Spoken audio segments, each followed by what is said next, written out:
between the University of Ottawa, Canada, and the University of Luxembourg. So he is the head of the SVV department at the SNT Center and the Canada Research Chair in Intelligent Software Dependability and Compliance. So he holds a ERC Advanced Grant, the most prestigious European Individual Research Award, and has conducted applied research in collaboration with industry for more than 25 years, including projects in the automotive, aerospace, manufacturing, financial, and energy domains. He is a fellow of the IEEE and ACM. He was also granted the IEEE Computer Science Haller-Mills Award 2012 and the IEEE Reliability Society Engineer of the Year Award 2013 for his work on the model-based verification and testing. He has been constantly giving nice talks in the top-tier conferences, and I think today we are so lucky to have him with us. And I think without further ado, let's welcome Professor LIONEL BRIAND for this exciting talk on the testing machine learning enabled systems. LIONEL, I will pass the mic to you. Thank you for the very kind introduction. Good evening from Canada. It's more than 9 p.m. here. So I'm still not quite used to giving talks that way, but many thanks to the organizers for their invitation. So this presentation is an attempt at conveying my personal perspectives on the problem of testing an ML machine learning enabled systems. It's based both on experience, research projects with industry, and also my own reading of the literature, which is abundant in this domain. Oh, sorry, here we go. So first, I would like to acknowledge a lot of the material I'm going to present is a result of collaboration with a number of colleagues that I would like to acknowledge on this slide. Also, before I start, I would like to recommend a couple of reviews, published reviews on that topic, which are quite complementary and which can give you a pretty good overview of the topic. So let me start with context and motivations, because not everybody is acquainted with that problem area. So first, of course, is that important? Is that an important problem? Most of you, I guess, should know that machine learning components are an increasingly important part of safety and mission critical systems, what I call ML-enabled systems, or MLS for short. This is true in many domains, including aerospace, automotive, healthcare, based on what I've seen.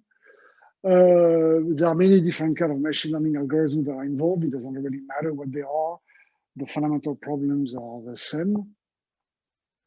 But in practice, we can see that there is an increasing use of more particularly deep learning and reinforcement learning. So if we take the example of automotive applications, you have many applications in automotive systems that increasingly make use of machine learning. Of course, object detection, identification, classification, sensor fusion, scene comprehension, like the lane detection, driver monitoring to check whether the driver is falling asleep, for example, even driver replacement to some extent, functional safety and security, identify when you are getting out of the road, or many other things, and even in the powertrain of the car, motor control and battery management. ML-enabled systems, of course, are normal systems which happen to contain machine learning components and which interact with an environment. Example, in an automotive domain, you have a sensor from the car. You have also sensors and cameras to capture what is happening in the environment. And based on that, the ADAS, or the Advanced Driving Assistance System, contain a number of normal software components, but also a number of machine learning components. For example, to make decisions based on sensor data and camera data, and to send control commands to actuators of the car, either the brake, the accelerator, or other aspects of the functionalities of the car. And this is what typically an ML-enabled system look like. So most of the system is normal software. A few components happen to be based on machine learning. So like for normal software testing, there are testing levels, except that they are not exactly the same. What would normally correspond to unit testing here would be called model testing. You are testing the machine learning model. And actually, a large part of the research, perhaps 90% of the research, 85% of the research is focused on this. But there are other aspects of testing that are important, like for other systems, like issues that arise when integrating multiple models and components together, which is more integration testing. System testing, where here you test the MLS in its target environment, either in the field or in interaction with a simulator. But regardless of the level of testing, there are common challenges and issues, such as scalability and realism of testing, as we will see. So other things that are important, again, it's similar to normal software testing. You can do black box testing, where you only know the model inputs and outputs when you test at the model level. Or you can do what people call data box testing, where you only access the training and test set. And you can go all the way to white box testing in that case, where you need to have access to the runtime state, for example, of the deep neural network, such as in order to determine neuron activations, the activation of neurons in the neural network. You have access also to hyperparameters, and also weight and biases, which have been learned during the training process. And in practice, though a lot of the research is focused on white box and data box testing, in practice, this success is not often guaranteed. There are many reasons for this. First, in many application domains, people tend to rely on third-party providers for their machine learning models. Why? Because they'd rather rely, this is often not the core of their business, and they'd rather rely on experts in order to do that.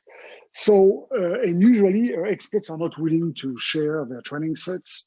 They are not necessarily willing to share the internals of the models they developed, because those are business assets. So in practice, very often, white box and data box is not really a possibility. Also, when you test, machine learning models, like such as DNNs, deep neural networks, there may be many different objectives. Of course, you can look at the correctness, of classifications or predictions. But you can also be interested in robustness to noise from sensors, for example, attacks. Fairness, some number of papers on fairness. Efficiency is also interesting. You may need, depending on the application model, context, to achieve a certain speed in learning and prediction. But in all cases, failures are due usually to a number of possible causes. Imperfect training, of course. The training set has inherent limitations. Hyperparameters, which can cause overfitting, for example, or the model architecture may not be adequate. But the main question is, and we will look at that, is what do these failures entail for the system? Because in the end, that's really what matters. And we'll see that it's not It's not that simple. It's not just as simple as looking for classification and prediction problems. So anyway, we're going to go through a number of challenges. And after that, we're going to discuss about research directions. And those challenges, if I want to somehow give you an overview of what we are going to talk about. One problem is that, of course, as you know, those components, those machine learning components, are driven by training data and in a learning process. There is neither specifications nor code to describe them, to understand them. Usually, the input space is very large, especially for autonomous systems. We don't always know how to measure test suite adequacy, and we don't always know how to come up with automated oracles in order to fully automate testing. And also, and this is important, we will see for safety analysis, model results may be hard to interpret and understand. So let's talk a bit more in detail about the challenges. First, the large input space. For example, the Tesla autopilot collects data from several front, rear, and side cameras, a radar, and 12 ultrasonic sensors, just to give you an idea. So those inputs can take a variety of forms in practice beyond automotive. But in all cases, usually they correspond to incredibly large input spaces. And this has a number of impacts. The first one is the cost of test execution, especially when you have a simulation in the loop. And when you don't have simulation in the loop and oracles cannot be, for example, automated, then this has a huge impact on the labeling effort. So if we take an example from one of the projects I will describe later, of an automated emergency braking system. So you have a radar sensor that detects object positions and speed. If something is detected in the field of view of the car, that information is passed to a camera that determines whether or not this is a pedestrian. And therefore there is software on the camera that does that. And based on that, some brake commands may be issued to the brake controller. And for an application like this, here is a class diagram that represents the input-output domain. You can see that you have things like light, road topology, weather, roadside objects, camera sensors, and also the trajectory of pedestrians, the trajectory of other cars. And you can imagine that this is an enormous input space. Inputs for testing usually are categorized in two categories. Adversarial inputs, which focus on robustness, usually to noise or attacks, as I said, and natural inputs, which focus on functional aspects, such as functional safety, for example. Adversarial examples have been discussed and studied for a while. And originally people started to realize that imperceptible perturbations to test images, for example, led to arbitrary changes in DNN predictions. And you probably have seen that image before from the article of Goodfellow et al. So adversarial inputs are basically not expected to lead to any significant change in model prediction or decision. That's the basic principle. That is, you modify the inputs in such a way that you don't expect a significant change or a change at all. The problem with them, and this is widely discussed, is that they tend to be often not realistic. I mean, basically, those inputs cannot happen in reality often. And there are many techniques to generate them, ranging from image processing to image transformation using, for example, generative adversarial networks, fuzzing. And there are many papers on that topic. Most of them are not in software engineering venues. And natural inputs are focused on functional aspect, as I said. Therefore, of course, input should be normally realistic. But they may suffer from the oracle problem. That is, you may not always know what should be the expected classification or prediction of new inputs, because of course, for natural inputs, you don't necessarily expect the same output, the same classification or prediction as existing inputs. So how do we generate realistic inputs? Well, first we have to be able to characterize what realistic inputs mean. So what does that mean? That means that when your input generation rely on input transformation, you have to devise domain-specific semantic preserving transformations that are realistic.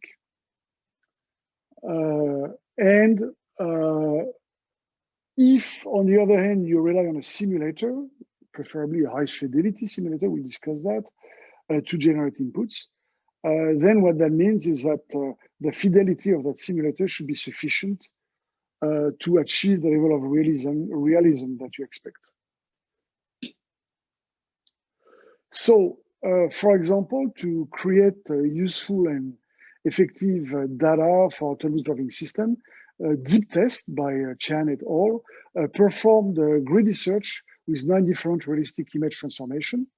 So it's an example of image transformation on single image input, like changing brightness, changing contrast, scaling, horizontal shearing, rotation, blurring, fog effect.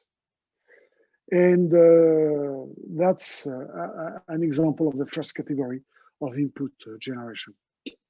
An example of the category based on simulators, based on a project that we describe in detail later, is when you use, for example, here is an example of the so-called pre-scan simulator, which is sold by Siemens, which simulates the physical plant, other cars, pedestrians, and environmental conditions such as a road topology, traffic sign, weather. And therefore, a test input here is a simulator configuration. The test output are basically properties of all those elements in the environment, like cars and pedestrians, that are time-stamped at every time tick. Also, various relevant events, whether or not there is a collision, the distance between cars at any point in time, or between cars and pedestrians. And here in that case, therefore, testing is driven by a physics-based simulation. All right. So most of the existing research actually focus on testing DNN components in isolations, not systems containing them. And there is also a very strong focus on label preserving changes, for example, to images.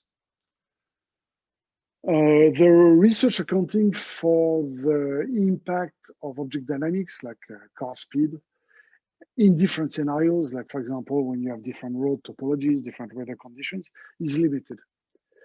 And as a result, of course, many of those techniques are limited in terms of searching for functional violation, in particular, functional safety violations, which are important in many autonomous systems. This is also a problem from a standard standpoint, because the formerly called SOTIF standard for autonomous vehicles, for example, which now is an ISO pass standard, requires in-the-loop testing of relevant scenarios in different environmental conditions. That's what the standard requires in order to comply with the expectation of safety certifiers. So a lot of the work based on testing DNN components, is focused on test adequacy criteria. So you have many papers on that topic. Usually it's about looking at neuron activation values in the network, or comparison between training and test data. A lot of the evaluations are focused on finding adversarial inputs. And as we will see, this leads to questionable empirical evaluations. And they all require, of course, access to the DNN internals and sometimes the training set. And as I said before, in many practical settings, this access is not guaranteed. So there are many examples. Originally, people started to just count neurons where the activation value was above a certain threshold. However, people very quickly found out that this was coarse and easy to achieve as an average coverage criterion. Many of those criteria, by the way, are inspired by coverage criteria for source code. So this is the equivalent of statement coverage, if you will, for deep neural networks.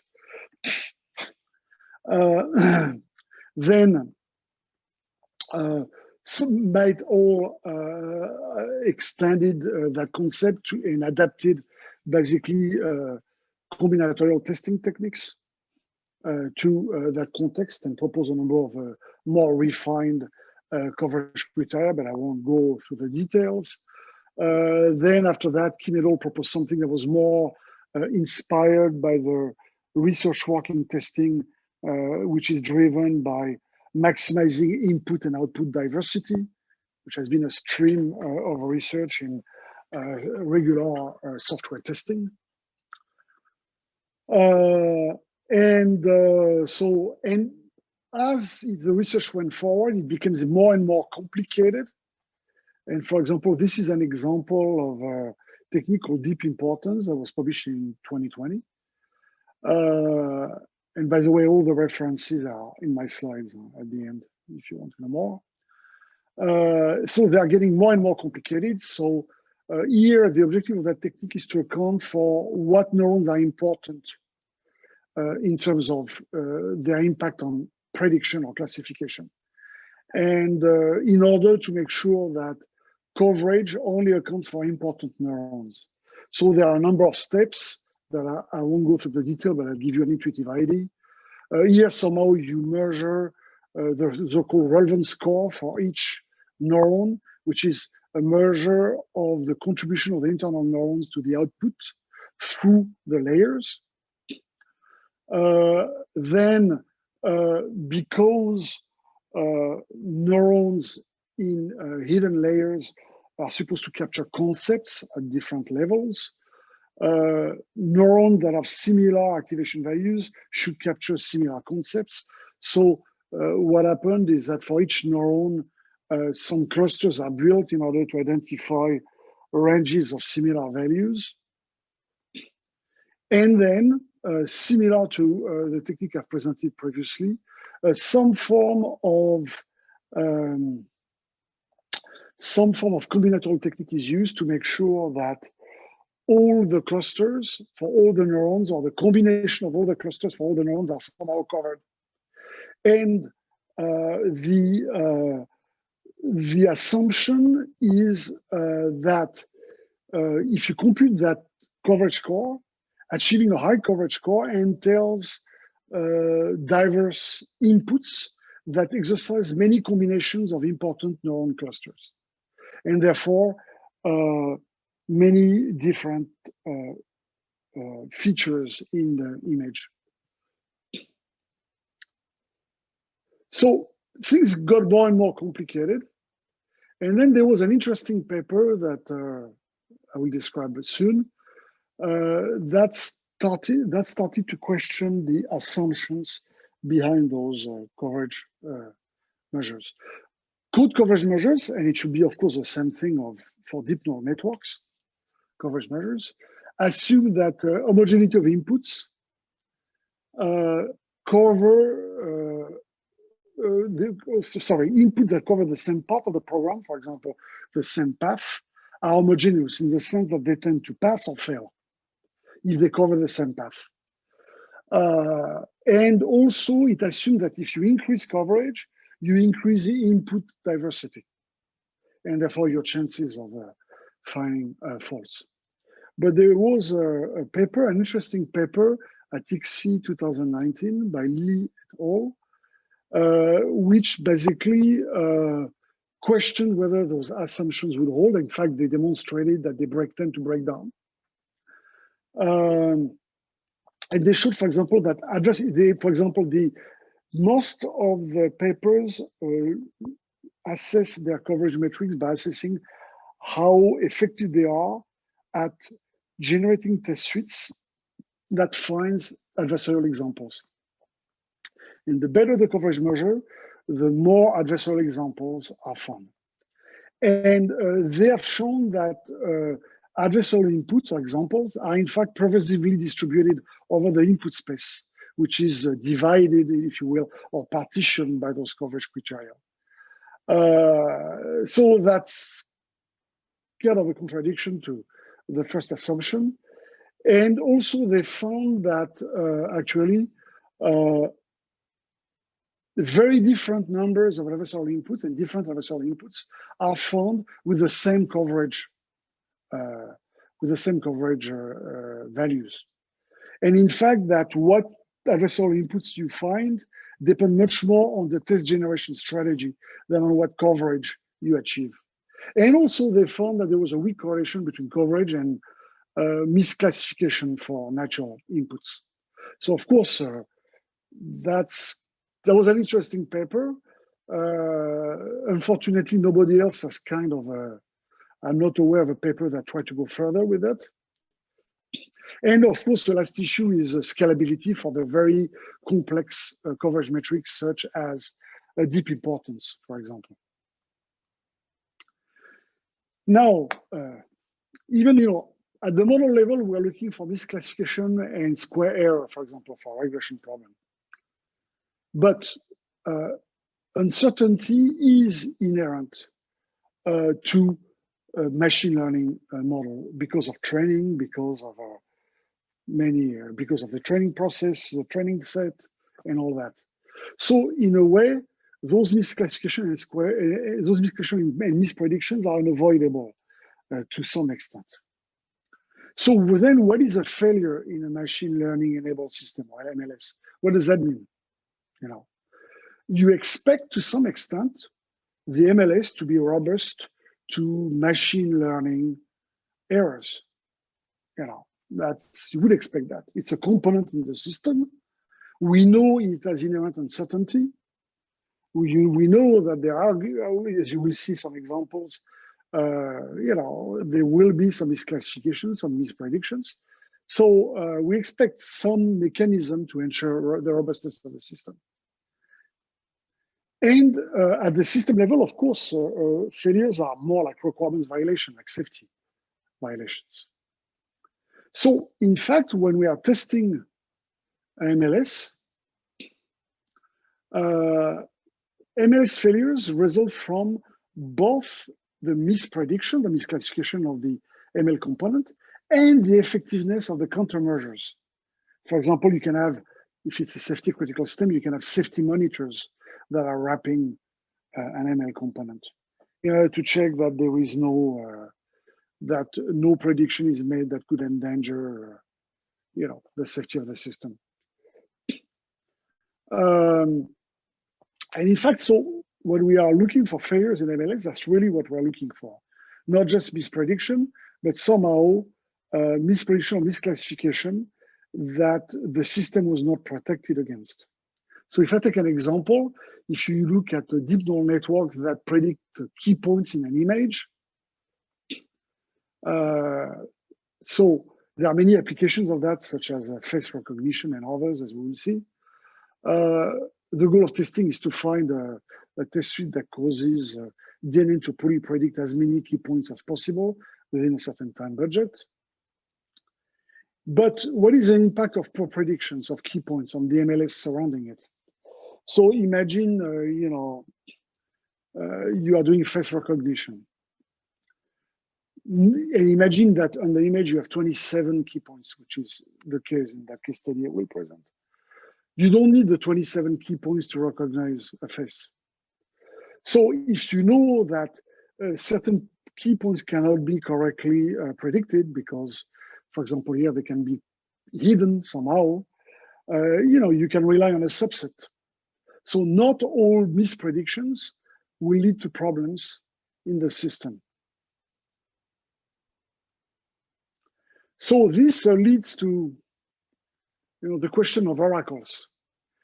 As we said, it may be difficult to manually determine the correct outputs of a model on a large set of inputs. If you have no way to automate that, then you have to do some form of labeling And this is very intensive, and there are companies actually that sell such services. Some papers have shown or explored techniques where they use different DNN implementation with different hyperparameters, different training sets, and they compare the output. But there are many questions about whether it's practical and effective. And of course, if you somehow you generate test data based on semantic preserving mutations or transformations, it's not an issue, but it may require a deep domain expertise because it's not always simple to define those transformations. So, of course, at the system level, we are talking about domain-specific requirements that have to be somehow defined, like system safety violations. If you have a simulator, it can help, of course, automate the oracle, and I'll show an example next. If the simulator has sufficient fidelity, of course. But this is actually covered in many industrial domains. There are domains that are very advanced, like the avionics domain, and others less advanced in terms of simulation. What is important in any case is that what's different here is that mispredictions may be unavoidable and may be accepted. So they are not all failures, as I said earlier. So if you use, I'll go into more detail in that case study later on, but if you are talking about an oracle for DNA predicting key points, and you have a simulator, and you have somehow a test generation process, the simulator gives you the actual key points. The DNN gives you the predicted key points. So in the end, you are able to look at the difference between the two and determine whether you consider that there is a failure, that the difference is large enough for a failure. Another important aspect of testing is that there are two kinds of testing, especially when we focus on autonomous systems. Offline and online. So offline, you assess the accuracy of predictions. There is no feedback loop from the environment. Online, you are testing an application that is embedded in the environment, either simulated or real, and there is a feedback loop. So the thing is that for many MLS, considering single inputs is not adequate. So offline testing is not adequate. Sequences must be considered. And we'll see that. Offline testing, of course, has advantages. It's not expensive, but it does not account for the physical dynamics and the cumulative effects of prediction uncertainty over time, as we will see. So the question, of course, is how do offline and online testing results differ and complement each other? Online testing, of course, requires simulation, which is a necessity anyway for testing in many domains, because it reduces cost and risk. Of course, you have to worry about fidelity, but it completeness as realism of the simulation, how much you can control, the extent to which you can control the simulation, the runtime efficiency of the simulation, but it's kind of unavoidable. And that technology varies a lot, but in many domains, it has reached, I would say, a certain level of maturity. Even in the automotive domain, you can actually find simulators like Carla or LG SVL, which are quite advanced. Here's an example with Carla. And here's an example with LG SVL. And then those simulators are controlled by DNN-based advanced driving systems, such as Pilot, which contains many DNN models, or Apollo, but Apollo apparently the project has stopped, I was told. But of course, all those simulators, all those DNNs control things like traffic light, traffic sign perception, lane perception, obstacle detection. Well, that's what they do in both cases. But we have reached now a level in terms of simulation technology that is quite advanced. All right, I need to get out of that slide. So we with my colleagues, Fitaj, Dongwen, and Shiva, we actually looked at offline and online testing with a simulator in order to understand how they differed and complemented each other. So for the same simulator generated data sets, we compared offline and online testing results. What we found out is that with online testing in a closed context, small prediction errors accumulate and eventually cause critical errors.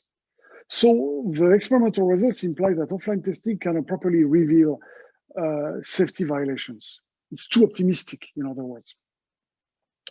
But offline testing has been the main focus of the published research, however. So here is an example where offline testing results are pretty good. We have a low prediction error. And when we run the same scenario with online testing, the car gets out of the road, actually.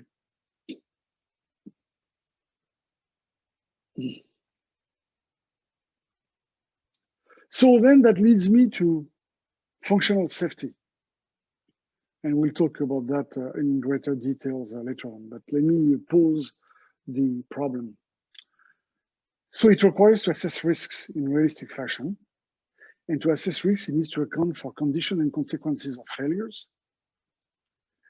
And the question that is being asked is the uncertainty associated with an ML model acceptable? Not whether there are misclassification or misprediction, because there will always be some, but whether it's acceptable.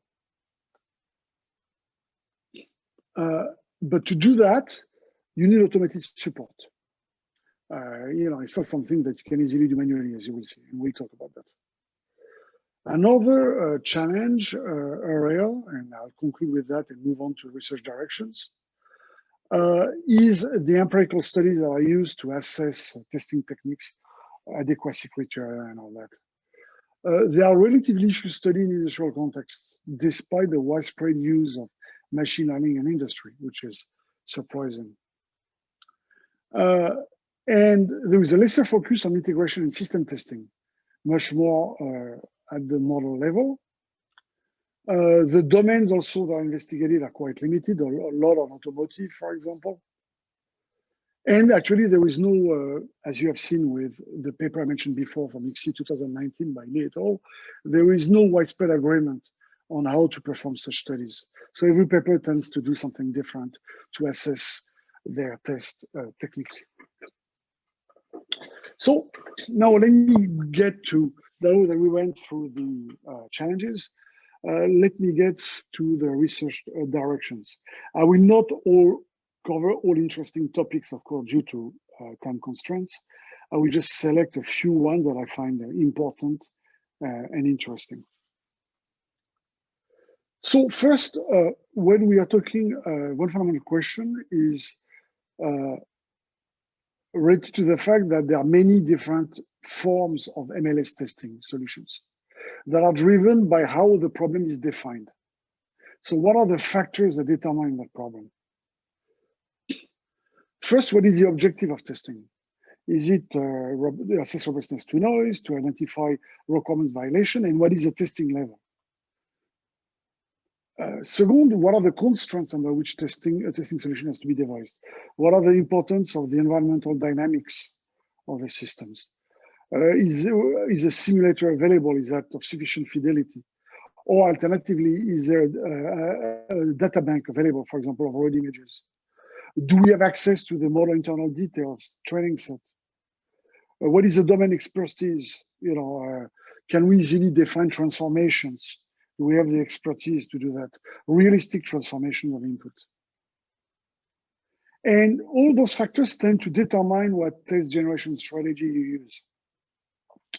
You have input mutation with semantic preserving transformations, which of course, metamorphic, it's more or less the same thing. You transform the input. And you have other techniques, for example, that are based on meta-heuristic search that try to search through the configuration space of the simulator when there is a simulator, or images in an image bank when you rely on an image bank. But what happens very often is that many papers make general claims, saying they have solved the, DNN testing problem, but without clearly positioning themselves in the problem space. So we don't exactly know what is the problem they intended to solve.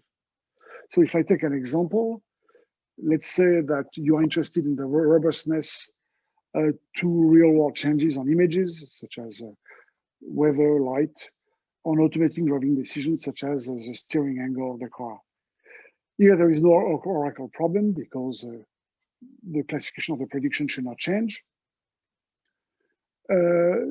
As I've mentioned before, some people, for example, have used generative adversarial networks to do that.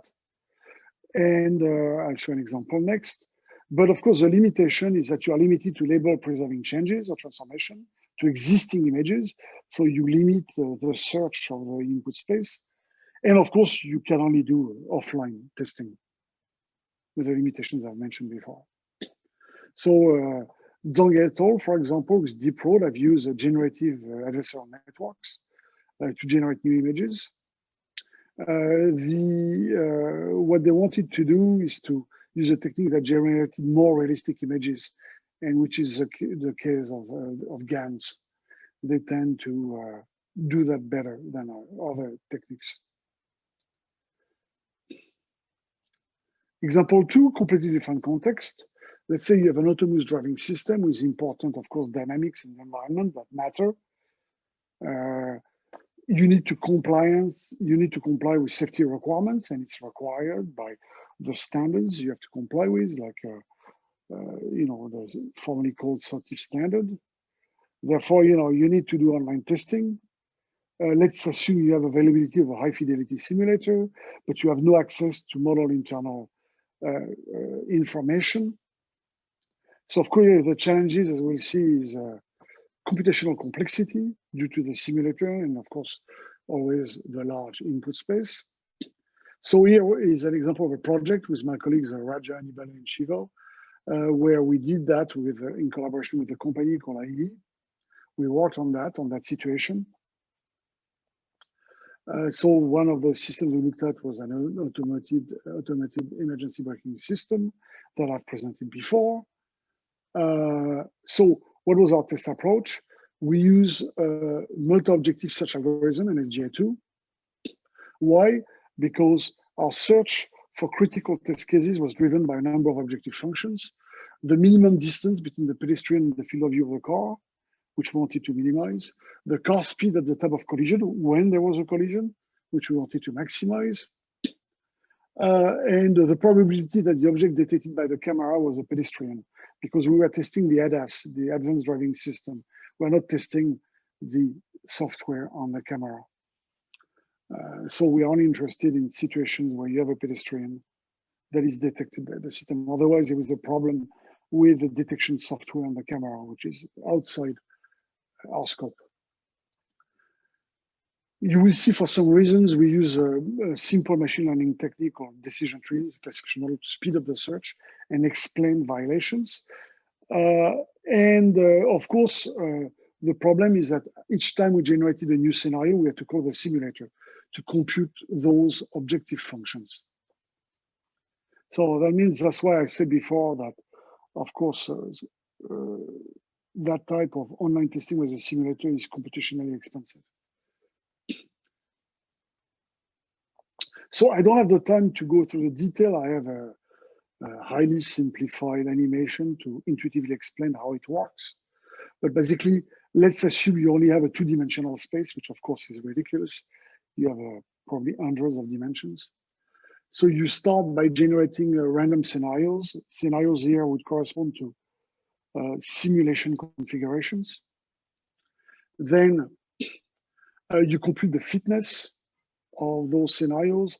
The larger the circle, the higher the fitness. Somehow you use a classification tree to determine what are high-risk parts of the space. For example, by high risk, I mean high probabilities of collision between a car and a pedestrian.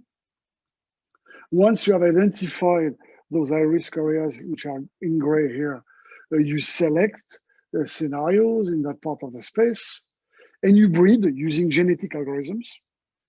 Without getting to it, you breed them to generate more scenarios, which hopefully over time as you iterate that process, will become increasingly critical and will lead you to more and more collision scenarios with high speed. So it's an iterative process. In input, you provide the input that arranges and dependencies, plus the simulator and the fitness functions. And based on both genetic algorithms, multi-objective algorithms, and classification trees and simulation, we hope eventually to get worst case scenarios leading to worst case system behaviors, whatever is your definition of worst case, whether it's a collision or something else. Plus, and that's important, a characterization of critical input regions so that you understand the conditions under which this is likely to happen. And so we, of course, ran some case studies. We found out that we were able to identify increasingly precisely the critical regions in the space, which is important over time. The engineers provided us with feedback saying that it was useful for debugging the system model, but also it was the fact that you understood the limitations. For example, the conditions under which you would encounter a collision made it easier to justify, for example, possible hardware changes, like needing a camera with a wider field of view, or even use that information to provide proper warnings to drivers to tell them that, well, your emergency braking system is not likely to work under current conditions. So as you can see in that example, but that's a true thing, meta-heuristic search, whether it's the NSGA2 technique I've mentioned before, or the techniques like in the next example I will be presenting, are an important solution element in MLS testing, perhaps even more in this context, given the lack of specifications and code for ML component. So meaning that you cannot rely on some form of program analysis or stuff like that, or solving technology. So when you use search techniques, search is guided by something. We have seen an example where we were guided by safety requirements, but you can be guided by coverage using adequacy criteria like DNA neuron coverage of some kind as well. But then, of course, it's a white box technique.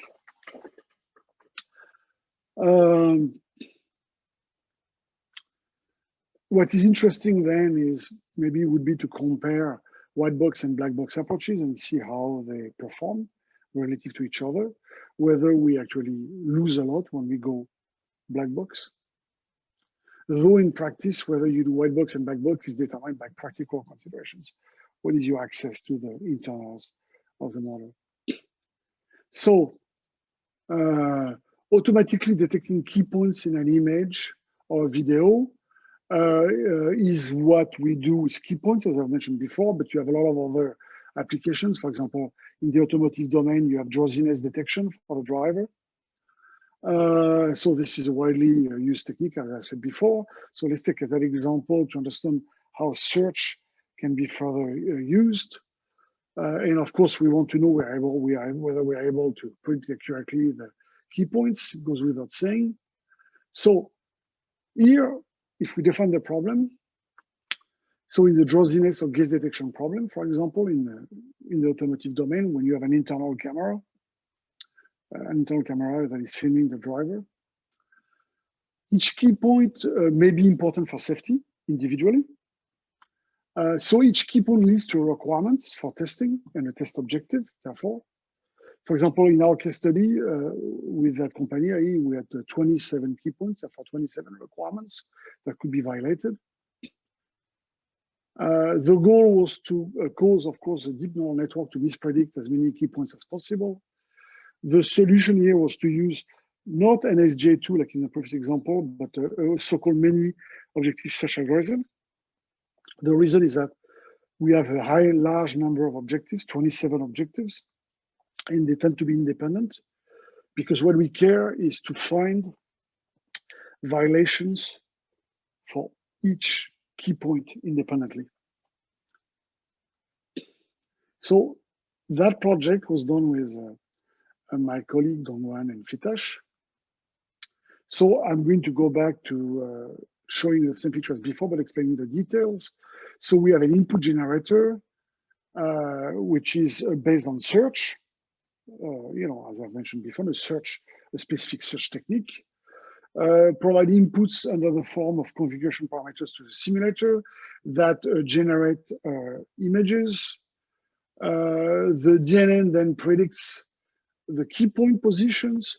The fitness is computed by comparing the actual key points and the predicted key points. This is fed back under the form of a fitness score to the input generator based on search that iterates in order to lead to as many mispredictions or as many key points as possible. And hopefully the most critical errors, like here, you can tell that there is a big difference between the actual key point in green and the predicted key point in red. And the reason is because you have a large shadow here. It's due to the position of the head. So the results is that our approach was effective in generating test suite that caused the DNN to severely mispredict more than 90% of all key points on average. This is a lot. However, you might be frightened by that, but don't forget that not all mispredictions can be considered failures. The thing is that, as you have seen before, sometimes it's impossible because of the position of the head to predict a key point. And again, not all in the wider system, for example, the gaze detection system, not all key points are required for accurate predictions. And some key points were more severely predicted than others, and what a detailed analysis revealed two reasons. Underrepresentation of some key points in the training set, usual training set problem. Why? Because they tended to be hidden for whatever reason, because of the position of the head. And also certain things were harder to predict, like the mouth, because the shape and size of the mouth varies a lot from one face to another. So more training is needed. And to help us with that, we use regression trees to derive rules that tells us when we have a large or a small normalized error. And those rules are based on the configuration parameters for the simulator. For example, the pitch, roll, and yaw of the head. Yes, anyway, I'll skip some of the details. So as you have seen some examples. The search techniques are determined by how the problem definition, it depends on many things, like how expensive the fitness computation is, the number and independence of the test objectives. So you have to find the appropriate search technique.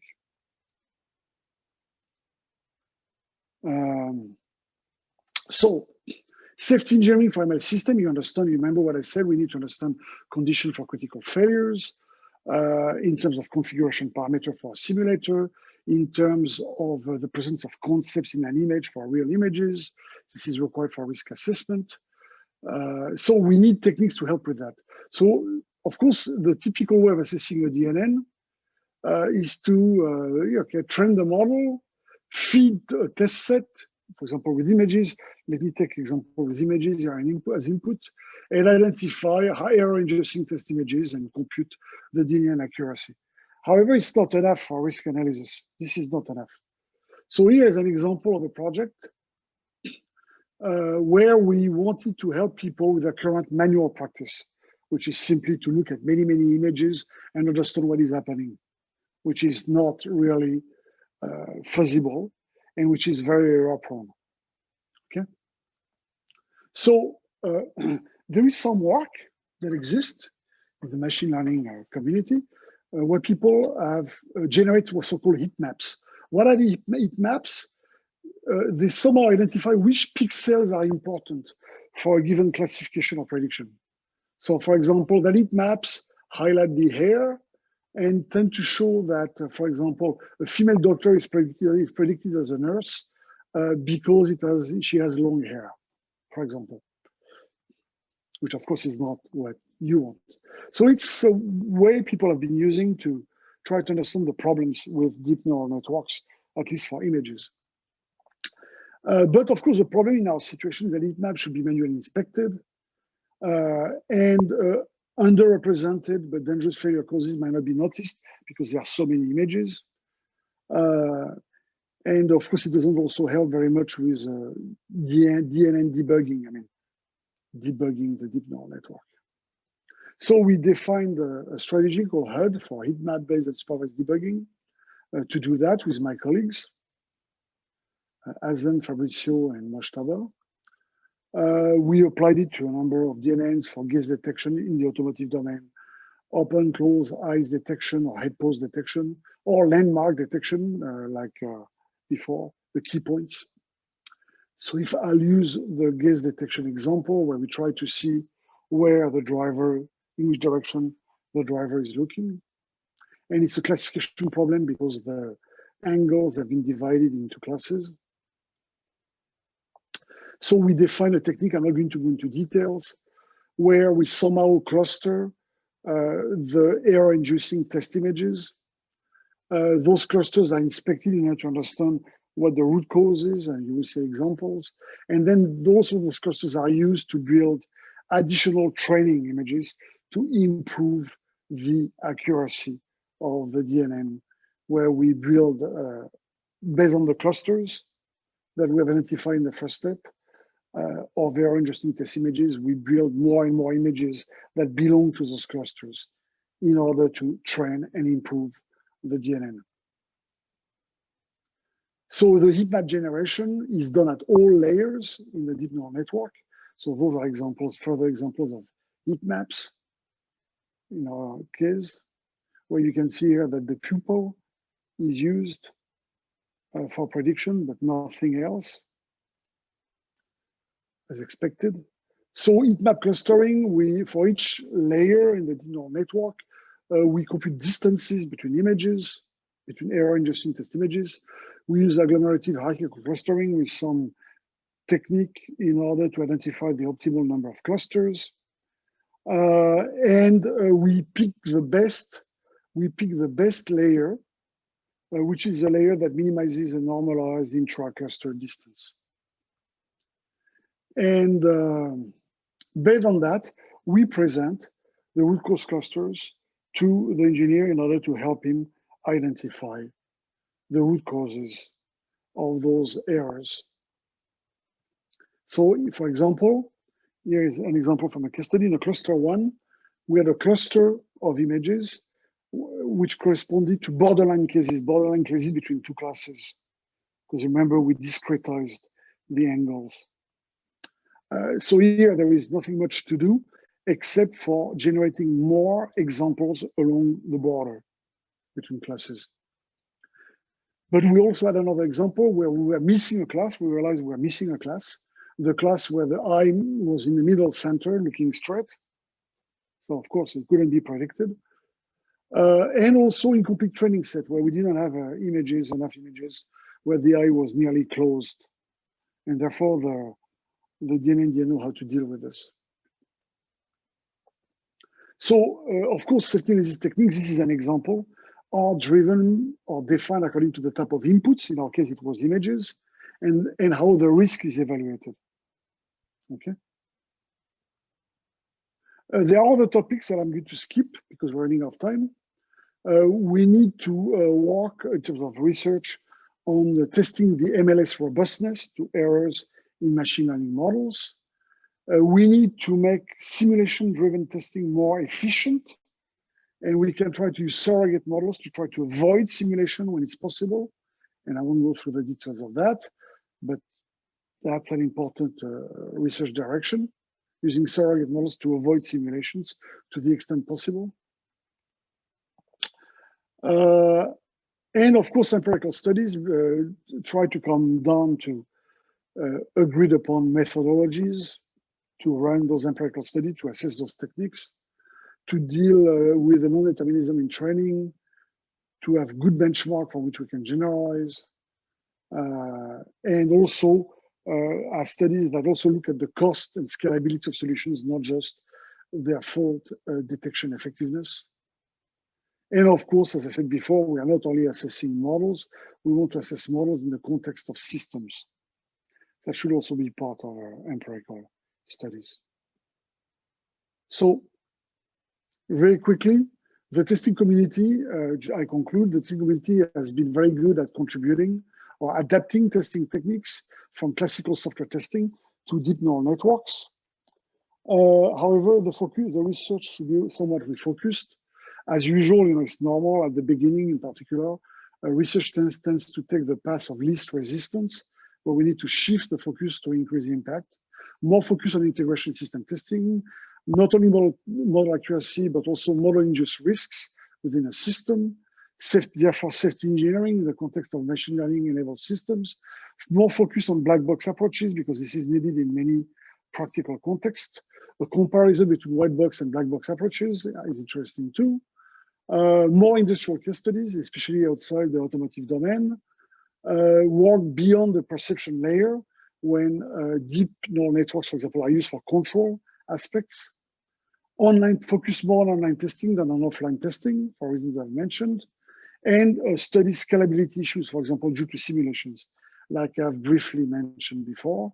And of course, work beyond stateless deep neural networks, for example, on reinforcement learning. Thank you.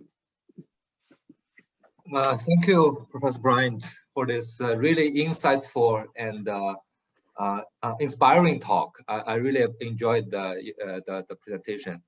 I think there will be burning questions on the ground. So I think for the audience, if you have any questions, can you just type it in the chat box, and then we can go through them one by one.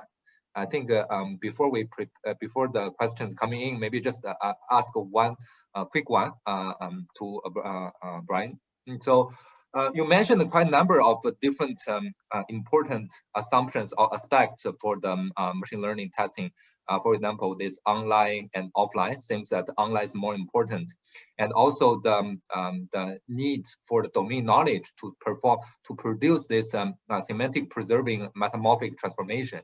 So there are many different aspects, right? If I am kind of a machine learning engineer, and I want to have a certain kind of assurance or perform certain testing, what is your recommendation? What is the first couple of things or important things can potentially help me to quickly improve the quality of my model?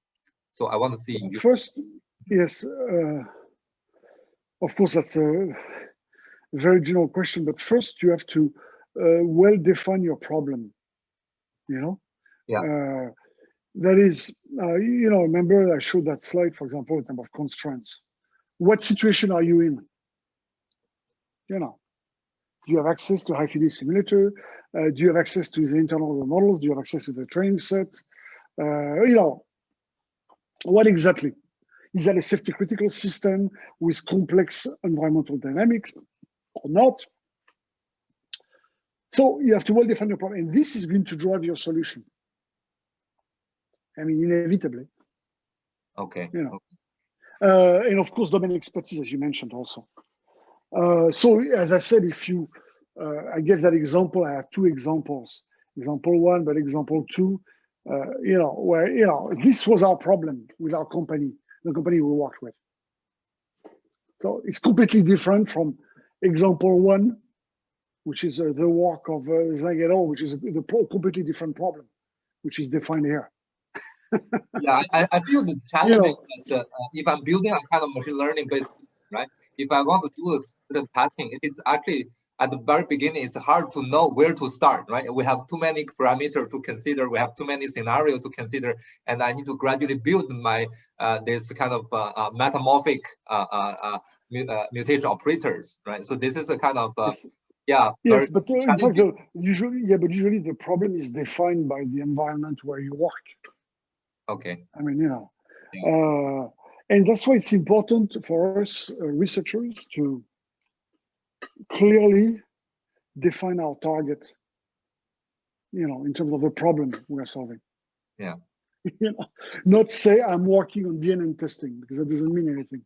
I agree with you. Actually, we should probably propose the kind of a research paper template, right? When you perform machine learning testing, and clearly specify all these assumptions you're making to make sure that the reviewer understands what you are doing. Yes. So But of course, there is still a lot of research to do. I mean, we know that. And that research should ideally be done in collaboration with industry. Because I think there is, even on those problems, there is a gap, a very important gap between industry and academia. And you can tell from the papers and the case studies they use and stuff like that. Yeah, I agree with you. Yeah, thank you. I think Jun, you have some question. Maybe you can just ask directly. Yeah. Sure. Yep. So, well, Sun Jin here from Singapore Management University. Yep. So I really enjoyed the talk.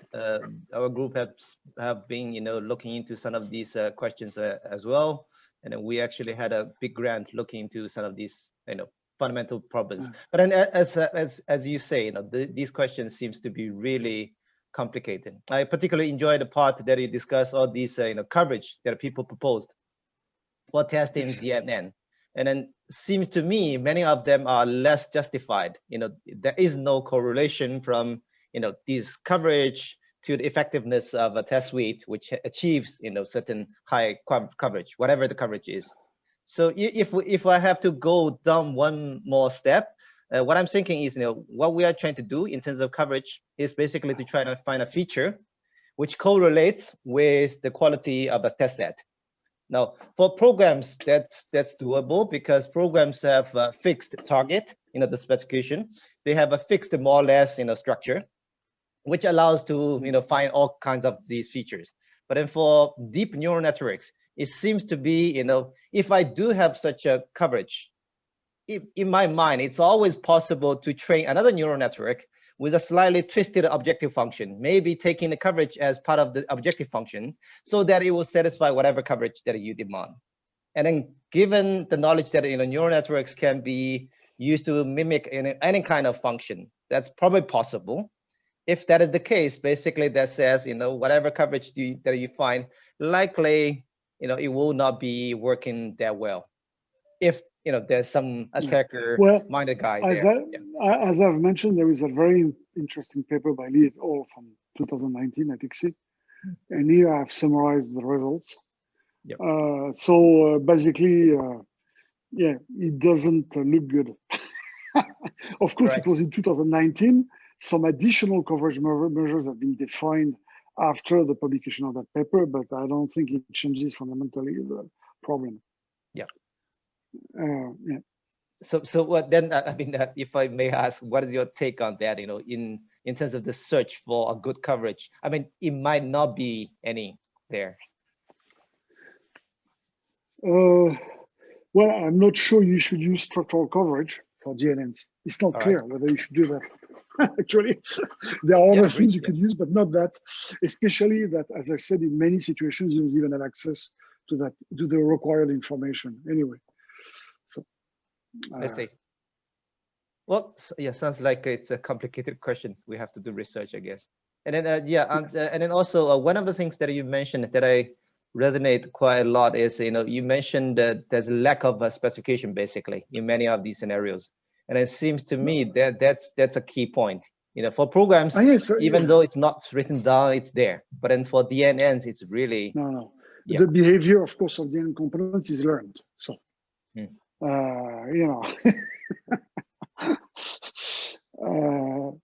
a way, you are capturing the requirements for the training set in a very complicated form, which is a deep neural network. Right. So you don't have code, you don't have specifications. Yep. Of course, that's why a lot of techniques for normal software are based on that. They are based on either specification or code program analysis. So that's why people have defined adequacy criteria. Is because they wanted to somehow replace the program analysis-based testing for normal software with this.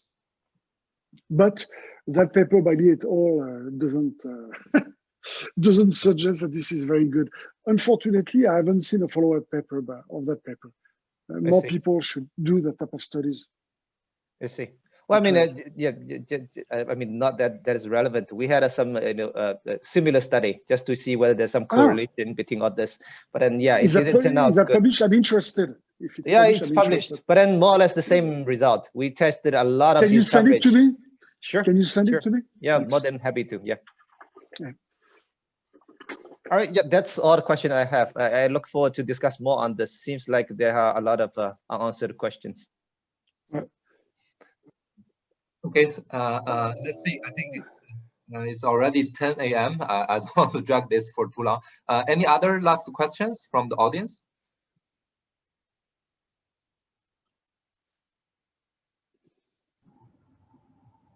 So if you are interested, I will share my slides and their references as well. Oh, sure, please. So, yes. let me know, send me an email to tell me how you want me to share my slides. Okay. Yeah, I think if you can kindly send me the slides so that I can okay. share all I will. audience and then yeah. All right, very good. I'll do that then. So yes, so it's after 10 p.m. on my side. So okay. Yeah, I don't think I will. I'm sorry, but I will not attend the rest of the conference. No problem. No problem. No. We will not force you to do that. Okay. All right. Okay. Yeah, I think thank you excellent. again. Yeah, thank you again for spending time in this late evening with all the participants in the Internetware 2020. I really appreciate it. Thank you so much. So have a nice conference. Bye-bye. Yeah, thank you. Thank you.